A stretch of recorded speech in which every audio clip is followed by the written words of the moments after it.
आईला बाळू म्हातारे वाटतं. हिच्याकडं माझ्या लग्नाचं काय जुगाड लागतंय का बघतो.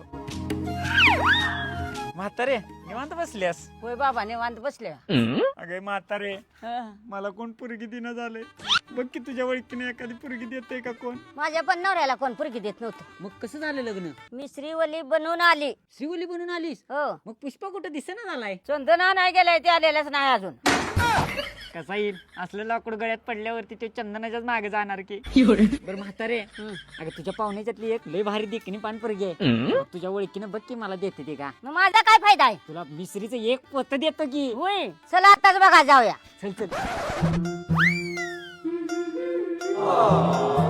म्हातारे तुला मिसरीचं पोत द्यायचं ठरलंय. माझं काम झालं पाहिजे. पोत तयार आहे ठेवू.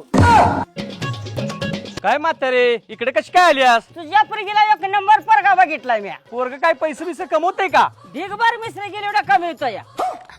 काय पोरग? शिव काय आहे? म्हातारे तुला 2 पुती मिश्री देतो पण ही स्थळ कधी आणायचं नाही. ये तू कोण आहेस?